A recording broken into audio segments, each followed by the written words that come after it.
পয়গম্বর আল্লাহর দরবারে আরজ করলেন, রব্বে কায়নাত, আমার সঙ্গে জান্নাতে আমার সাথী কে হবে? জান্নাতে আমার সাথী কে হবে? তো মুসা পয়গম্বর বললেন, অমুক শহরে চলে যাও, দেখো একজন কসাই মাংস বিক্রি করছে, ওই কসাই তোমার জান্নাতের সাথী হবে। জোরে বলুন সুবহানাল্লাহ। তো মুসা পয়গম্বর তিনি চলে গেলেন, যাওয়ার পরে শহরে দেখতে আসেন যে একজন কসাই সে মাংস বিক্রি করতে আসে। ও কসাইয়ের সামনে হাজির। কসাই যেন বলতে আসেন, হুজুর আপনি হচ্ছেন মেহমান, আপনি হয়তো দূর থেকে এসেছেন। হুজুর আপনি আজকে আমার বাড়িতে দাওয়াত নিয়ে নেন, আজকে আপনি আমার বাড়িতে দাওয়াত নিয়ে নেন। মুসা পয়গম্বর বললেন, ঠিক আছে আমি তোমার দাওয়াত কবুল করলাম। আপনার সূর্য ডোবার আগে পর্যন্ত আপনার থাকলেন, মাংস বিক্রি হলো। ওই কসাই মুসা পয়গম্বরকে সঙ্গে করে বাড়ি নিয়ে গেলেন। বাড়ি নিয়ে যাওয়ার পরে কসাই বলতে আছেন, হুজুর আপনি এখন খাবেন না পরে খাবেন? মুসা পয়গম্বর বলতে আছেন, এখন খাবো না পরে খাবো মানে? বলে হুজুর এখন যদি আপনি খান তাহলে একাই খেতে হবে, আর কিছুক্ষণ পরে যদি খান তাহলে আপনি আর আমি খাবো। মুসা পয়গম্বর আবার জিজ্ঞাসা করলেন, এখন যদি আমি খাবার খাই তাহলে একাই খাবো, কারণটা কি? ওই কসাই বলতে আছেন, হুজুর আমার মৃত মা জননী, আমার বয়স্ক মা জননী বাড়িতে আছে। মা জননীকে আমি যতক্ষণ পর্যন্ত খাবার না খাওয়াই ততক্ষণ পর্যন্ত আমি মুখে খাবার দিই না। জোরে বলুন। যতক্ষণ পর্যন্ত আমার বয়স্ক মাকে খাবার না দিই ততক্ষণ পর্যন্ত আমি খাবার খাই না। ওই জন্য আমি বললাম যে আপনি যদি এখন খান তাহলে একাই খেতে হবে, কিছুক্ষণ পরে খেলে দুজনতে একসঙ্গে খাবো, আমার মা জননীকে খাওয়িয়ে একসঙ্গে দুজনতে খাবো। মুসা পয়গম্বর বললেন, ভাই কসাই তোমার মায়ের কাছে একটু অনুমতি নিয়ে আসো, ইজাজত নিয়ে আসো, তোমার মায়ের সঙ্গে আমি একটু সাক্ষাৎ করব, তোমার মায়ের সঙ্গে একটু মুলাকাত করব। কসাই যেন মা জননীর কাছে এসে হাজির। মা গো, আজকে আমাদের বাড়িতে একটা মেহমান এসেছে, ওই মেহমান তোমার সঙ্গে একটু সাক্ষাৎ করবে, মা তোমার সঙ্গে একটু মুলাকাত করবে। মা জননী বলতে আছেন, বেটা যাও যাও তোমার মেহমানকে আমার কাছে নিয়ে আসো। বিরাদারি মিল্লাত ইসলামিয়া, ওই কসাই কিন্তু আপনার মাংস আর রুটি তৈরি করেছিলেন। বিরাদার ওই কসাই যেন মেহমানকে সঙ্গে করে মা জননীর কাছে নিয়ে গেলেন। মা জননীর কাছে নিয়ে যাওয়ার পরে কসাই কি করলেন, রুটি আর মাংস মা জননীকে মুখে উঠিয়ে উঠিয়ে দেয়, মা জননী খায়। বিরাদারি মিল্লাত ইসলামিয়া, মুসা পয়গম্বর যেন এই দৃশ্য দেখেন যে কসাই নিজের মা জননীকে রুটি ছিঁড়ে ছিঁড়ে আপনার মাংস আর রুটি খাওয়াচ্ছে। মা জননী যখন আপনার মাংস রুটি খেলেন, পেট ভর্তি হলো। মা জননী বলতে আছেন, বেটা আমার পেট ভর্তি হয়ে গেছে আর আমি খাবো না। বিরাদার মা জননীকে পানি পান করে দিলেন, মুছে দিলেন। মা জননী বলতে আছে, বেটা তুমি মেহমানকে কি খাবার খাওয়িয়েছো? বেটা বলতে আছে, মা আমি মেহমানকে এখন পর্যন্ত খাবার খাওয়াইনি। মা বলতে আছে, বেটা যাও যাও মেহমানকে খাবারটা খাইয়ে দাও। বিরাদার এবার যেন মেহমানকে নিয়ে আপনার খাবার খাওয়াতে আসছে। ইতিমধ্যে মা জননী কসাইয়ের মা দু হাত তুলে যেন আল্লাহর কাছে দোয়া করতে আছেন, আল্লাহ আমার বেটা কসাই আমার অনেক সেবা যত্ন করেছে, আমার অনেক খিদমত করেছে, আল্লাহ আমি খুশি হয়ে গেছি, আল্লাহ আমার বেটার প্রতি তুমি খুশি হয়ে যাও। আর এই জামানার মুসা নবীর সঙ্গে আমার বেটাকে জান্নাতবাসী করিয়েছে। বলুন সুবহানাল্লাহ। এই জামানার মুসা নবীর সঙ্গে আমার বেটাকে জান্নাতবাসী করিয়ে আল্লাহ রাব্বুল আলামিন মা জননীর দোয়া কবুল করে নিলেন। মুসা নবীর কানে খবরটা আসলো, মুসা নবী তখন বুঝে গেলেন ইনি হচ্ছে আমার জান্নাতের সাথী। জোরে বলুন সুবহানাল্লাহ। ইনি হচ্ছে আমার জান্নাতের সাথী। বিরাদারি মিল্লাত ইসলামিয়া, একজন কসাই যে মাংস বিক্রি করে সে জান্নাত পেল কোন কারণে? একজন নবীর সঙ্গে জান্নাতবাসী হলো কোন কারণে? মায়ের সেবা করার জন্য, মায়ের খিদমত করার জন্য বেরাদার মা জননী যদি সন্তানের জন্য একবার নেক দোয়া করে ওই দোয়াটা কারেন্টের মতন কবুল হয়ে যায়। জোরে বলেন সুবহানাল্লাহ। বেরাদারি মিল্লাতে ইসলামিয়া, মায়ের দোয়া নেওয়ার চেষ্টা করবেন, মায়ের বদদোয়া নেওয়ার চেষ্টা করবেন না। মা যতই খারাপ হোক না কেন মাকে ভালোবাসার চেষ্টা করবেন, মায়ের সেবা করার চেষ্টা করবেন। বেরাদারি মিল্লাতে ইসলামিয়া, মা যদি নারাজ হয়ে যায়, দুঃখ পেয়ে যায়, কষ্ট পেয়ে যায়, তাহলে আল্লাহ নারাজ হয়ে যাবে। তো মায়ের দিলকে সব সময় খুশ রাখবেন। বিরাদারি মিল্লাত ইসলামিয়া, এক নওজওয়ান মা জননীকে বলতে আছে, মা আমার সঙ্গে সাথীরা হজে যাচ্ছে, মক্কা মুআজ্জামা যাচ্ছে, মা আমিও হজে যাব। মা জননী বলতে আছে, বেটা তুমি এই বছর হজে যেও না, এবার তুমি হজে যেও না। বেরাদার মায়ের কথা কিন্তু শুনলো না, সে কিন্তু বন্ধুদের সঙ্গে আপনার হজে চলে গেল। মায়ের কথা শুনলো না, হজে বের হয়ে গেল।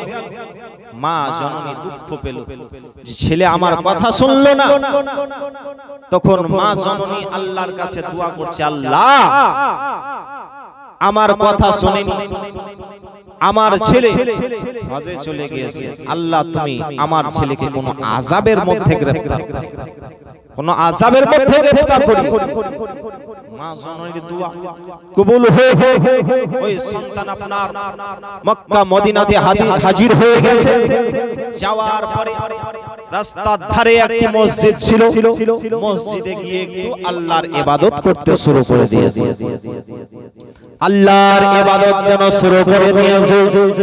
ওই মক্কা মুআজ্জামায় একটা চুরি করে যেন আপনার মসজিদের ভিতর দিয়ে আপনার চলে যাচ্ছে। গ্রামের মানুষ চোরকে ধরার জন্য পিছন পিছন ধরতে আরম্ভ করেছে। দেখতে আছে যেন এই মসজিদের মধ্যে চোর ঢুকে গিয়েছে, মসজিদের মধ্যে যেন খোঁজাখুঁজি করতে আরম্ভ করেছে। কিন্তু ওই নওজোয়ান যে হজে গিয়েছিল সেই মসজিদের মধ্যে ইবাদত করতে আসে। গ্রামের মানুষ বুঝে নিয়েছে চোর চুরি করে আছে, মসজিদে নামাজের ভঙ্গিমা করে দাঁড়িয়ে রয়েছে। যে নামাজ পড়ছিল ওই নওজওয়ানকে ধরে নিয়ে আসা হলো, হাকিমের কাছে নিয়ে যাওয়া হলো। কি শাস্তি দেওয়া যাক? বলে যাও একটা হাত একটা পা কেটে নাও আর তার চোখকে যেন উঠিয়ে নাও। ব্রাদারি মিল্লাতে ইসলামিয়া, হাত পা চোখকে যেন আপনার উঠিয়ে দেওয়া হলো, কেটে দেওয়া হলো।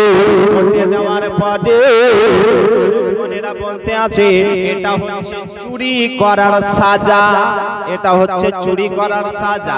ওই নওজওয়ানটা বলতে আছে এটা চুরি করার সাজা নয়, মায়ের কথা অমান্য করার সাজা। মায়ের কথা অমান্য করার সাজা হচ্ছে এটা। তখন মানবগণেরা চিন্তায় চিন্তিত হয়ে গেছে, তারা কান্না করতে আরম্ভ করেছে। বলে মায়ের কথা অমান্য করার কারণে সাজা। বেরাদারি মিল্লাতে ইসলামিয়া তখন সমস্ত কথা তাদেরকে খুলে বলল যে আমি মায়ের কথা অমান্য করে আমি হজে চলে এসেছি, আমি মসজিদে ইবাদত করতেছিলাম, আমি চুরি করে দিই। বেরাদারি মিল্লাতে ইসলামিয়া, ওই মানবগণেরা যেন কি করল, ওই নওজওয়ানটার হাত পা কেটে দিয়েছে। ওইদিকে তার মা জননী দোয়া করতে আছে, আল্লাহ আমার ছেলে যদি কোনো আযাবের মধ্যে গ্রেফতার থাকে তাহলে আমার ছেলেকে আমার বাড়ির দরজায় হাজির করে দিও। ওইদিকে আপনার মক্কা মুআজ্জামের লোকেরা ওই নওজওয়ানটাকে নিয়েছে বাড়ির দরজায় যেন এসে রেখে দিয়েছে। বাড়ির দরজায় আসার পরে ওই নওজওয়ানটা যেন বলতে আছে, কেউ বাড়িতে আসো গো, আমি কয়েকদিন থেকে অনাহারে রয়েছি, একটু কেউ খাবার দেবে গো। ওই বাড়িতে মহিলাটা আছে ওই ছেলেটারই মা জননী ওই মহিলাটা বলতে আছে একটু তুমি হেঁটে দরজার কাছে আসো। নওজোয়ান বলতে আছে আমার পা নাই, পা কাটা হাঁটতে পারে না। মহিলাটা বলে হাতটা তুমি বের করো, আমি তোমাকে খাবার দিয়েছি। বলে আমার হাত নাই, আমার হাত কেটে দিয়েছে। মহিলাটা বলতে আছে যে তুমি আমার সামনে আসবে, আমি তোমার সামনে যাব, তুমি আমাকে দেখে নেবে। পরপুরুষের চেহারা দেখতে নাই, তবে ওই ছেলেটা বলতে আছে যে আমার চোখ নাই, আমি চোখ দিয়ে দেখতে পাই না। মহিলাটা খাবার নিয়ে আসলো, নিয়ে আসার পরে ওই ছেলেকে যেন হাতে উঠে উঠে খাওয়াইয়া দেয়। খাওয়া শেষ হলো, খাওয়া শেষ হওয়ার পরে ওই ছেলেটা বুঝতে পেরে নিয়েছে এটাই হচ্ছে আমার মায়ের গলা, মনে হচ্ছে আমার মা জননী। পরিচয় দিল, বলল মা গো আমি তোমার সন্তান। বলে বেটা কিভাবে এটাও হলো? বলে আমি তোমার কথাও অমান্য করে হজে চলে গিয়েছিলাম, মসজিদের মধ্যে ইবাদত করতেছিলাম গো মা, ওই চোর বলে আমাকে যেন হাত পা কেটে দিয়েছে। বেড়াদার মা জননী জানো এই দৃশ্য শোনার পরে আল্লাহর কাছে দোয়া করলেন, আল্লাহ আমার সন্তানের যখন এই দশা হয়ে গিয়েছে, তাহলে আল্লাহ তুমি আমার সন্তানের এবং আমার জানটাকে তুমি কবজ করে নাও। মা বেটা দুনিয়া থেকে যেন চলে গেল। ও বেরাদারে মিল্লাতে ইসলামিয়া, মা জননীর দোয়া নেওয়ার চেষ্টা করবেন, মা জননীর বদদোয়া নেওয়ার চেষ্টা করবেন না। মা জননী যদি সন্তানের জন্য একবার বদদোয়া করে দেয়, তাহলে আপনি কোনোদিনও আপনি উপকার হতে পারবেন না, কোনোদিনও কোনো কাজে আপনি সফল হতে পারবেন না। মায়ের সেবা নেওয়ার চেষ্টা করবেন, মায়ের দোয়া নেওয়ার চেষ্টা করবেন। বেরাদারি মিল্লাতে ইসলামিয়া, মাকে ভালোবাসার চেষ্টা করবেন। 5 বছর পরে একটা দুনিয়াতে সন্তান আসলো। দুনিয়াতে সন্তান আসার পরে কিছুদিন পরে ওই সন্তান যেন অসুস্থ হয়ে গেল। সন্তান যেন অসুস্থ হয়ে গেল। ডাক্তার দেখালো, কবিরাজ দেখালো, অনেক ডাক্তার কবিরাজ দেখালো। ওই ডাক্তার কবিরাজে বাচ্চাকে সুস্থ করতে পারলো না, ওষুধকে যেন সুস্থ হলো না। বেরাদার ওই সাহাবীর বিবি একদিন কি করেছে, আল্লাহর কাছে দোয়া চাইতে আছেন, আল্লাহ 5 বছর পরে আমার গর্ভে সন্তান আসলো। সন্তান আসার পর কিছুদিন পরে আমার সন্তান যেন অসুস্থ হয়ে গেল। আল্লাহ গো, আমি অনেক ডাক্তার কবিরাজ দেখালাম, সবাই যেন ফিরিয়ে দিয়েছে, কেউ যেন সুস্থ করতে পারলো না। আল্লাহ আমি মা জননী, আমি সন্তানের জন্য তোমার কাছে দোয়া চাইতে আছি। আল্লাহ আল্লাহ তোমার কাছে আমি দোয়া করছি, আল্লাহ তুমি যদি আমার সন্তানকে সুস্থ করে দাও আল্লাহ, আমি তাহলে তোমার জান্নাতের দরজাতে আমি চুম্বন দেব। আল্লাহ আমি মানত মানলাম, আমার সন্তান যদি সুস্থ হয়ে যায় আমি তোমার জান্নাতের দরজাতে আমি চুম্বন দেব। বেরাদার মা জননীর দোয়া যেন আপনার কবুল হয়ে গেল, সন্তান যেন আপনার সুস্থ হয়ে গেল, সন্তান যেন আপনার সুস্থ হয়ে গেল। ও বেরাদার সাহাবী যেন আপনার বলতে আছেন, বিবি রে তুমি কোন মানত মানলে রে বিবি? তুমি বললে যে সন্তান যদি সুস্থ হয়ে যায় তাহলে আল্লাহর জান্নাতের দরজাতে চুম্বন দেব। ও বিবি, তুমি এই দুনিয়াতে জান্নাতের দরজা তুমি বিবি কোথায় পাবে রে বিবি? বিবি বলেন স্বামী গো আপনি রাসূলুল্লাহ সাল্লাল্লাহু তাআলা আলাইহি ওয়াসাল্লামের দরবারে আপনি চলে যান, নবী হয়তো ফয়সালাটা করে দেবে। সাহাবী নবীর দরবারে যেন বাবা করে চলে আসলেন, বললেন ইয়া রাসূলুল্লাহ ইয়া হাবিবাল্লাহ নবী গো আমার বিবির গর্ভে 5 বছর থেকে দুনিয়াতে শয়তান আসেনি, 5 বছর পরে আমার একটা সন্তান আসলো, ওই সন্তান অসুস্থ হয়ে গিয়েছিল। আমার বিবি ওই সন্তানকে অনেক ডাক্তার কবিরাজ দেখালো, কেউ যেন ভালো করতে পারলো না। আমার বিবি আল্লাহর কাছে মানত মেনেছে, আল্লাহ আমার সন্তান যদি সুস্থ হয়ে যায় তাহলে তোমার জান্নাতের দরজাতে আমি চুম্বন দেব। ইয়া রাসূলুল্লাহ ইয়া হাবিবাল্লাহ নবী গো এই দুনিয়াতে এখন আমি জান্নাতের দরজা কোথায় পাবো আর কোথায় চুম্বন দেব? নবী আমার এই কথা শোনার পরে মুচকি হাসি দিলেন, হাসি দেওয়ার পরে বলেন সাহাবী তুমি যাও বাড়ি চলে যাও, বাড়ি চলে যাও। সাহাবী চিন্তা করতে আছেন, নবী কোন রাস্তা বলে দিলেন না, বাড়ি যেতে বললেন। নবী আমার বলেন এ সাহাবী তুমি বাড়ি যাওয়ার পরে তোমার বয়স্ক মা জননী পায়ে তুমি চুম্বনটা দিয়ে দাও, আল্লাহর জান্নাতের দরজাতে চুম্বন দেওয়া হবে। যাও মা জননীর পায়ে চুম্বন দিয়ে দাও, আল্লাহর জান্নাতের দরজাতে চুম্বন দেওয়া হবে। এই কথা শোনার পরে সাহাবী আরো ওজর নয়নে করতে আরম্ভ করেছেন, ইয়া রাসূলুল্লাহ ইয়া হাবিবাল্লাহ নবী গো আপনি বললেন যে মা জননীর পায়ে চুম্বন দিতে, ইয়া রাসূলুল্লাহ ইয়া হাবিবাল্লাহ নবী গো আমার মা জননী জগতে বেঁচে নাই, আমার মা জননী ইন্তেকাল হয়ে গেছে। নবী আমার বললেন সাহাবী তাহলে তোমার বাবার পায়ে চুম্বনটা দিয়ে দাও, বলে আমার আব্বাও ইন্তেকাল করে গেছে, আব্বাও জগতে বেঁচে নাই।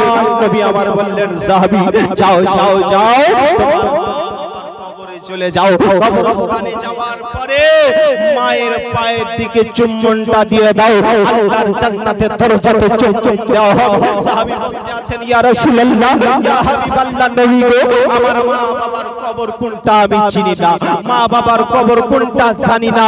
বলেন ইয়া রাসূলুল্লাহ আমার মা বাবার কবর আমরা জানি না, কালো ছোট ছিলাম ওই সময়তে আমার মা বাবা ইন্তেকাল হয়ে গেছে।